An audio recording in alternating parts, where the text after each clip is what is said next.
Y vamos a contactarnos con un colega, Edgardo Miller, es colega y conoce bien en profundidad el tema. Por eso queríamos charlar con él, para preguntarle algunas cuestiones puntuales acerca del funcionamiento de este monasterio y de todas esas figuras que pasaban. Edgardo, ¿cómo te va? Lorena Toso te saluda aquí en QM Noticias. ¿Qué tal? ¿Cómo te va, Lorena? Un gusto saludarte. Bien. Igualmente, bueno, estábamos observando en primer lugar las imágenes, ¿no? Las imágenes aéreas que nos dan cuenta de un predio importante, un predio grande, donde hay una cantidad de alas y una galería enorme y parque y demás. Pero claro, allí vivían solamente algunas monjas de clausura y hasta hace 2 meses el Monseñor Dimonte. Bueno, a ver, el tema es así. Primero es una casa religiosa porque Sí. hay una congregación que fundó Monseñor Rubén Dimonte con la hermana Alba, pero el Vaticano nunca le reconoció esta nueva congregación.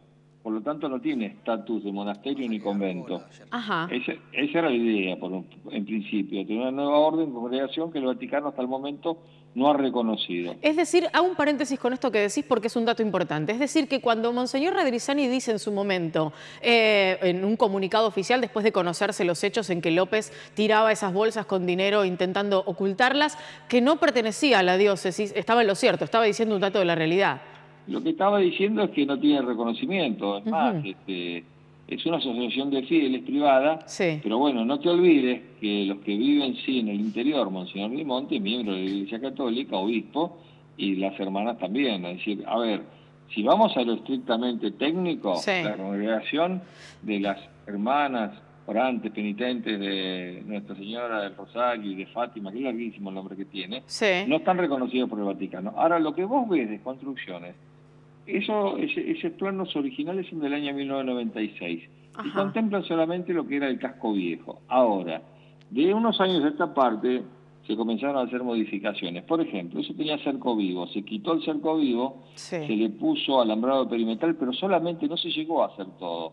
Se hizo el frente y se le Sí. colocó esa púa enroscada que es tan fuerte, ¿viste? Esa Sí. púa que se utiliza en muchos cuarteles, que es muy filosa, bueno, se le puso esa púa y Sí. además lona. Pero Perdón, ¿esto en qué momento ocurrió? ¿Cuándo fue que se colocó esa hace púa? poco tiempo porque aún están los Sí. restos del cerco pío en el piso, que no los han recogido. Así que Claro. esto no debe tener más de un mes para atrás. Pero bueno, además lo que llama muchísimo la atención es que la característica de las construcciones, yo hablé con los albañiles que trabajaron allí, Ajá. son construcciones muy importantes, muy Sí. costosas, Sí. para una orden que no está reconocida, que no tiene subsidios, Sí. y que solamente, según lo que dijo Radrizzani, estos funcionarios que iban, Devido, López, Alicia Kirchner, Daniel Scioli, el mismo intendente local, llevaban donaciones de té, café. Vos imaginate que una monja de 97 años no toma café.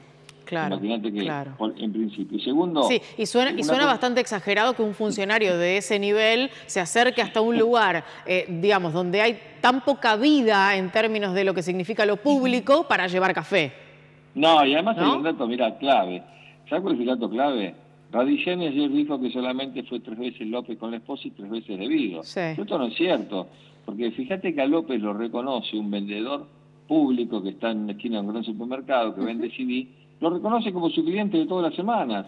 Y el hombre no vivía aquí, es decir, que el hombre estaba de paso por esa calle, porque es el ingreso, el acceso, cuando vos venís de acceso para ingresar a la calle Trueba, que de ahí te conduce a la parte posterior del convento, Sí, utilizó ese lugar. Así que si un claro. vendedor lo reconoció tan rápidamente, y él declaró en varios medios televisivos, obviamente que el hombre venía muy Era un seguido. habitué, Pero claramente. Ahora, Edgardo, no quiero dejar pasar este dato, porque vos mencionabas lo de Monseñor Radrizzani, y yo tengo una enorme duda haciendo una suerte de comparación entre dos declaraciones, una por escrito a través de este comunicado de la diócesis, con esto que decíamos recién, diciendo que no estaba reconocido por el Vaticano, etcétera, que era una congregación privada, etcétera, y después la conferencia de prensa un poco improvisada que da Monseñor Radrizzani en el día de ayer, con una precisión y una cantidad de datos absolutamente asombroso para ser alguien que no tenía un vínculo con este lugar, precisamente porque no se trataba de un lugar reconocido por el Vaticano.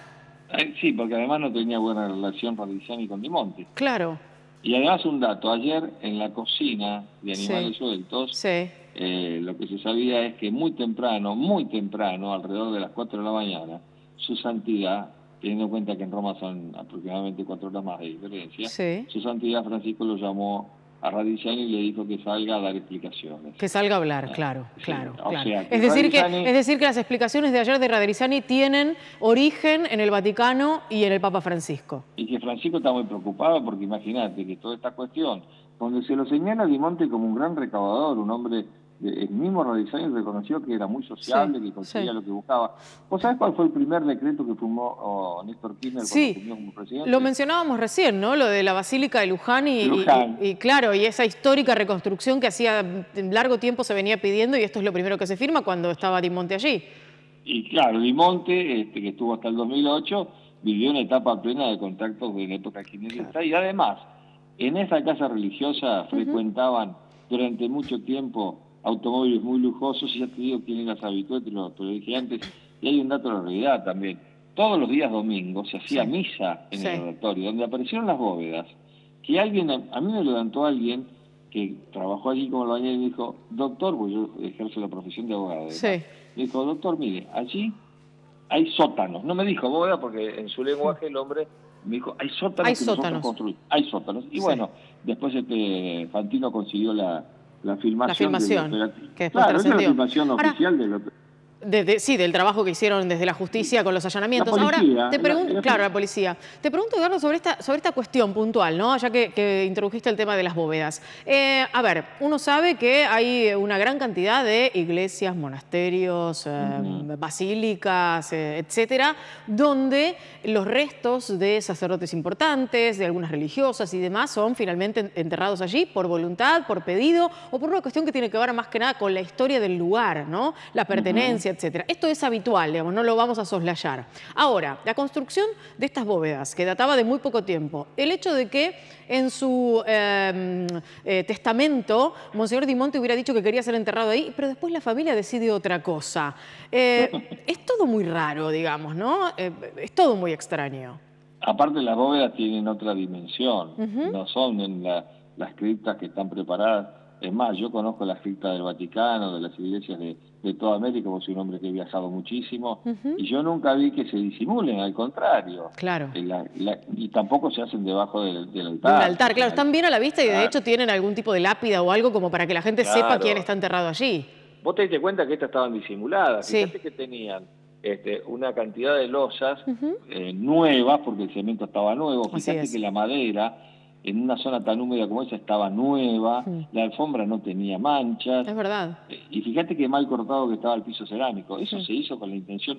A ver, López no es un cualquiera. López manejó 100.000 millones de dólares de obra pública Sí, y sí, repartió plata a todo el mundo. López exacto. no fue improvisadamente no se volvió loco y fue a tirar plata por el otro lado de la reja. López tenía ese lugar para meter el dinero y nadie lo iba a encontrar nunca. Claro, Lo que claro. pasa es que López, cuando lo detienen, yo hablé con los oficiales de policía que lo detuvieron, la gente de comando de patrulla de ruta 197, Sí. López estaba fuera de sí por la gran cantidad de droga que había consumido. Estaba incontrolable a tal punto que primero ofrece una coima de $1.000.000 para que lo dejen ir Sí. y después empieza a gritar que lo va a denunciar a los policías que le quisieron Porque robar. le quisieron robar. Claro, Claro, lo sí, llevan, estaba desequilibrado claramente y esto es parte de lo que también después intentó defender de alguna manera su abogada, pero bueno, está bueno, allí dando vueltas esta historia, ¿no? De su adicción y de que parte de eso ha sido lo que lo puso en ese estado a la hora de llevar adelante una locura de estas características, porque uno piensa de, bueno, un hombre que tiene que haber tenido algún tipo de protección como para poder haber hecho esto de una manera hasta te diría más disimulada, aunque vaya en contra de los intereses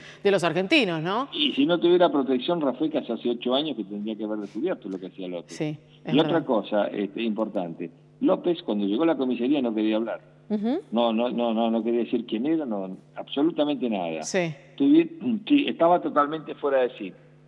Hasta el punto que hubo que cachetearlo como se hace cuando una persona entra en ataque de nervios. Viste que vos le pegás un cachetazo no para torturarlo, sino para que el tipo vuelva en sí. para que Y allí, reaccione. porque el tipo no reaccionaba. Claro. Ahora, eso, Herrera Ujú. tiene la estrategia esta de hacer pasar los clientes de ella por personas con problemas psíquicos. Claro, bueno, Tiene, es una estrategia de defensa, está bien, uno lo puede entender, ¿no? Este es sí, parte pero de... bueno, Pero bueno, vos sabés que las estrategias, primero, yo soy abogado penalista sí, y trabajo muchísimo en el rubro y además soy periodista judicial hace muchos años, así que claro, he visto los juicios más importantes de la Argentina, todos he cubierto todos. Te sí, digo algo, cuando vos planteas una insanía o un estado alterado de la conciencia y querés probarlo, los peritos, vos fíjate que los peritos del hospital de Rodríguez, que son muy buenos, Sí. dijeron, este hombre está en condiciones de Sí, declarar. y además lo hicieron rápidamente, digamos, no hay ningún lugar a dudas de que era simplemente una estrategia y lo único que se hace es estirar apenas un poquito más los tiempos.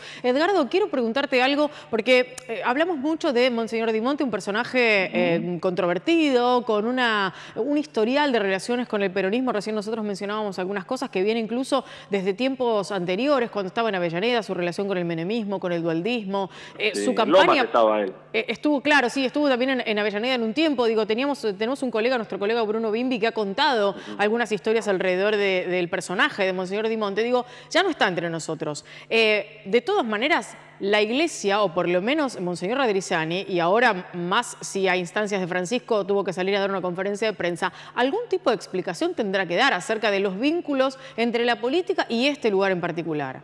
¿Vos viste lo que dijo anoche Asís? ¿Qué de todo? La herencia, dijo. Claro. Recibió la herencia. Claro, a ver, Claro. Radrizzani no se quiere hacer cargo de lo que hacía Di Monte.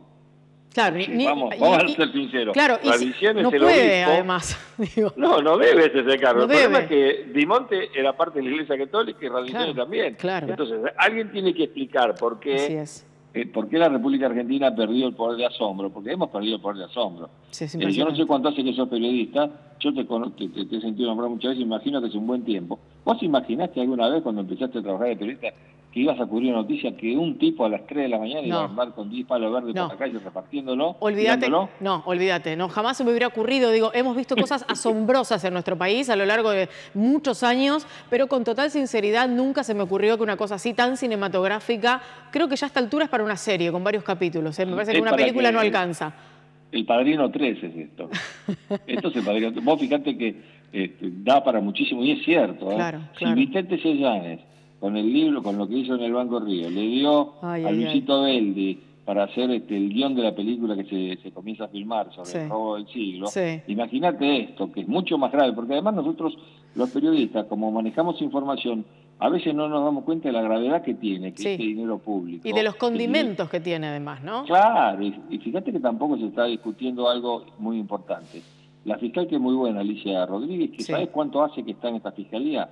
Esta fiscalía que lleva a cargo la investigación se abrió hace 16 días. Sí, claro. Es una fiscalía nueva, y la fiscal viene de Luján, es muy buena fiscal, pero tiene una sola causa en sí. ¿Por qué lo investiga? Lo investiga por la Sig Sauer 22, la ametralladora que tenía la tenencia vencida, y que además, vos sabés que los que tienen tenencia de un arma la pueden trasladar descargada y en el baúl del auto. No pueden llevarla cargada. Y este hombre tenía tenencia vencida y llevaba el arma cargada. Ahora hay un dato de la realidad. Rafecas tiene que ponerse las pilas, tiene los elementos suficientes, porque yo creo que bajo ningún punto de vista, desde el ejercicio de la función pública, la persona puede disponer libremente de los 10 millones de dólares que tenía, más las propiedades que tiene. Por supuesto, por supuesto. Entonces, y además teniendo en cuenta que la causa que tiene Rafecas en su poder desde hace 8 años, con la denuncia presentada en su momento por el doctor Moner Sanz, adherida por el entonces diputado Morán y demás, habla de enriquecimiento ilícito y está basada en algunas denuncias periodísticas. Si solamente pensamos en la última declaración jurada de López y en la cantidad de propiedades que estaban a su nombre ahora y que fueron allanadas, creo que no hay mucho más para pedir a la hora de empezar a hacer en serio una investigación y a determinar qué pasa con este hombre y qué va a pasar en el futuro, ¿no? Y tampoco que el techo sea López, ¿no? No, por supuesto, claro. Porque López, lo que dijo la expresidenta, tiene razón. Ella nunca le dio plata a López, era al revés. López le daba plata a ella, porque el hombre, el recaudador, era López. Claro. Aparte, lo que tenemos que ver es que nuestro sistema democrático, por el cual se ha peleado tanto, está en una crisis muy severa, y no importa las banderías políticas, la ideología. Absolutamente. Lo que hay que tratar de mejorar es el sistema democrático, porque mirá qué paradoja. Mientras López tenía 10 millones arriba de la camioneta de dólares, la guardia del hospital Vicente López General Rodríguez no funciona porque le faltan 28 millones de pesos para terminar la obra. Impresionante. Edgardo, estoy sobre el final, estoy con poco tiempo. Me quedaría mucho tiempo hablando con vos y sobre todo con toda la información buena que nos has contado. Te quiero preguntar por último, 2 cuestiones que tienen que ver también con tu ejercicio como abogado y el hecho de que estés trabajando en esto hace mucho tiempo. En primer lugar, si crees que es posible lo que la doctora Herrera menciona acerca de la posibilidad de que López finalmente adhiera a la figura de arrepentido, Digo, estamos hablando de una figura que sabemos que es para determinados delitos. Y por otro lado, si pensás en tu ejercicio periodístico y judicial a lo largo de todos estos años, ¿qué puede ir más allá de López esta causa? No, yo creo primero que hay una sola posibilidad, un solo arrepentido por causa. ¿No saben esto? Claro. Es decir, no puede haber dos arrepentidos. Ahí va. No creo que López se arrepienta, no. Y yo creo que López debe cambiar la defensa.